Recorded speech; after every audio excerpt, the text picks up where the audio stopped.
Steven Mguto yuko madarakani.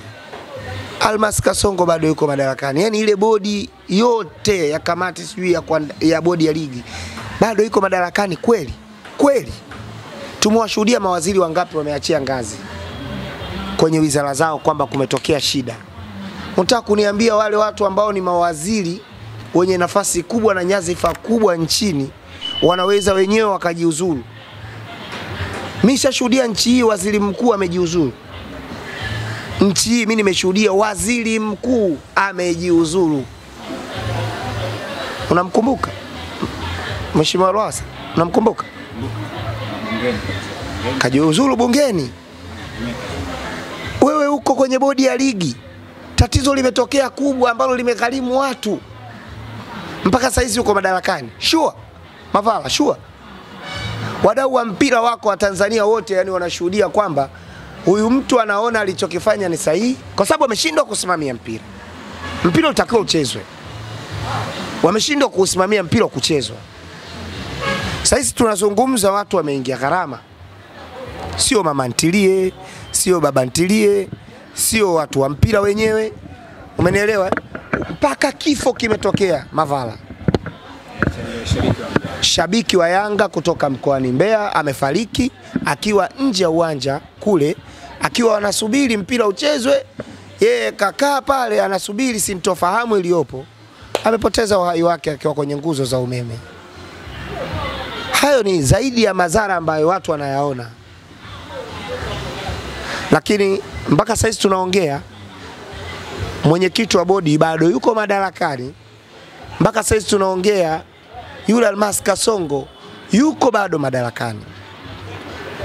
Mnataka sisi watu wa mpira tuzungumze nini? Mnadhani maumivu tulionayo? Mnataka tufanyeje ili ujumbe ufike? Mmeshindwa kujichukulia hatua. Kosa la kwanza, mlikuwepo kwenye pre-match meeting. Si ndio? Viongozi wa klabu ya Simba, viongozi wa klabu ya Yanga, viongozi wa bodi ya ligi, wote wako. Kama kuna mtu alikuwa anakuja kufanya mazoezi, pasingekuwa na contravention ya namna ile, kwa sababu klabu ya Yanga ingewaambia walinzi wake, si ndio? Kwamba bwana ikifika saa 1:15 klabu ya Simba itakuja uwanjani. Simba kwa ukubwa walionao wasingeshindwa kuja uwanjani na Kingola, kwa sababu tunazungumza Simba wanataka kuja kufanya mazoezi mechi siku moja kabla ya mechi saa 1:15 usiku, si ndio? Kwa jiji letu la Dar es Salaam na nature ya mpira wetu kuelekea dabi, Simba wasingeenda hivi hivi. Lazima wangesindikizwa na Kingola kupelekwa uwanjani Benjamin Mkapa. Kama ni hivyo, taarifa hata wale security ambao wanalinda uwanja wangekuwa nayo. Meneja wa uwanja ambaye walimuainisha awali kwenye barua yao Simba kwamba alikuwa hana taarifa, naye taarifa angekuwa nayo. Kamishna wa mchezo taarifa angekuwa nayo, kwa sababu watu waendi kwenye mechi kamkumbe tu. Ili mechi ikamilike, kuna kikao cha mechi siku moja kabla asubuhi mapema. Kuna kikao cha mechi siku moja kabla ya mchezo tena, ambacho kinahusisha mpaka waandishi wa habari. Mlishiriki kina Mavala. Na niliwaambia juzi kwamba nyinyi mlikuwepo. Kaja kocha, kaja Shomari Kapombe, kaja kocha wa Yanga, kaja Dickson Jobu. Amekuja afisa habari wa Simba kavaa kanzu, kaja afisa habari wa Yanga kavaa uzi wa Yanga. Mimi nilivyoangalia tu scenario ile nikasema huyu mpaka kavaa kanzu ana mpango kwenda kwenye maulidi, huyu mpirani haji.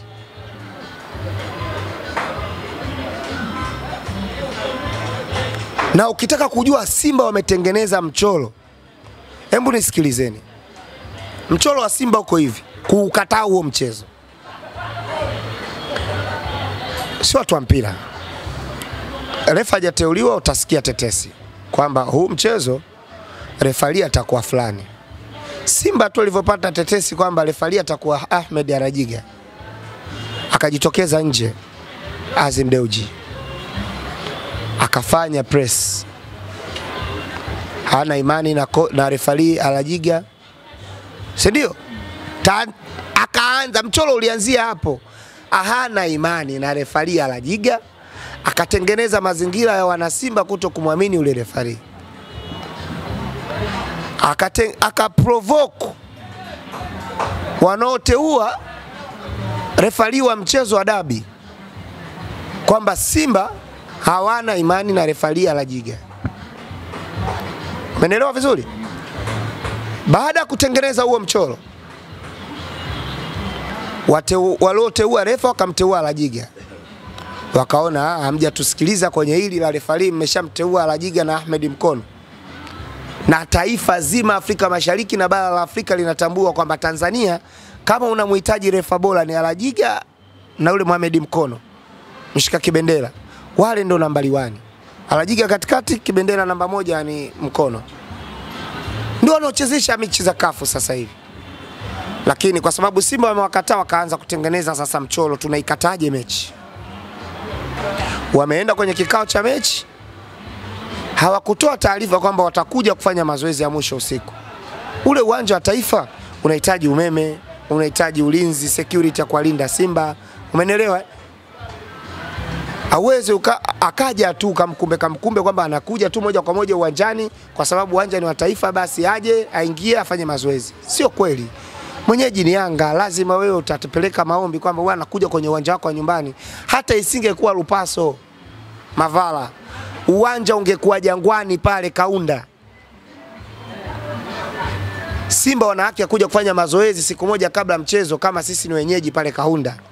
Lakini lazima watoe taarifa kwamba tunakuja Kaunda, tuandalieni mazingira kuja kufanya mazoezi saa 1 kamili usiku. Mavala, unanielewa au?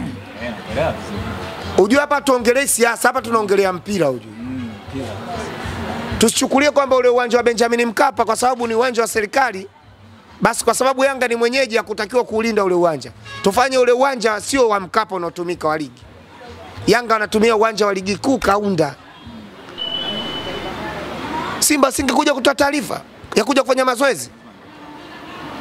Kwa nini wamejichukulia mamlaka? Wametengeneza mchoro wa kuikataa mechi tu. IGP,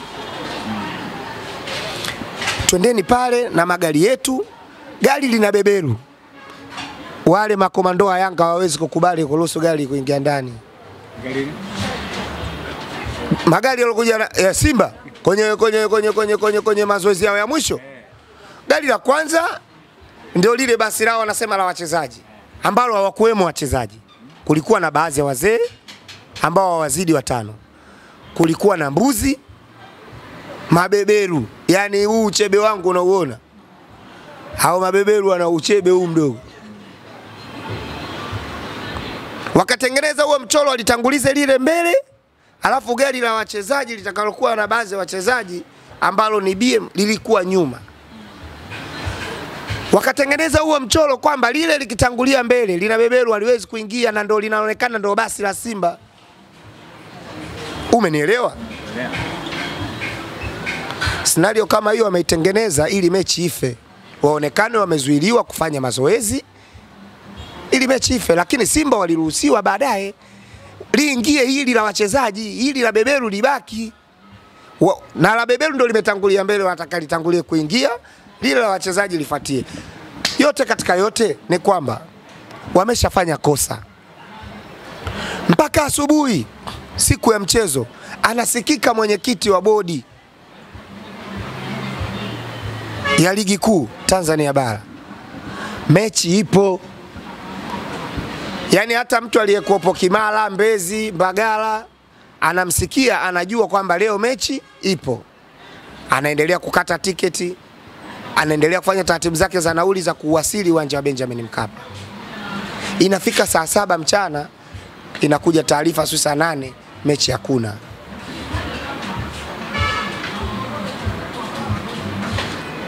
Mpaka sasa hivi tunaongea, hao viongozi bado wameyashikilia madaraka. Yanawanogea kiasi gani? Wanayaona mazuri kiasi gani ya madaraka? Kwa sababu tunakubaliana ile ni sehemu ya mpira, umekosea, umezingua, umeshindwa kusimamia, toka wengine wakae. Huku kwenye vilabu tu wanatoka viongozi wanaingia wengine. Sembuse TFF pale. Sembuse bodi ile ya ligi. Sasa sisi mashabiki na wanachama wa Yanga, mimi nikiwa mmoja wapo, kwa sababu hapa naongea by private kama God Yanga, tulishapeleka msimamo wetu kwa viongozi wetu kwamba huu mchezo si hatuhitaji tena kuona, na tunashukuru uongozi wetu kutoka kwa Engineer Hersi Saidi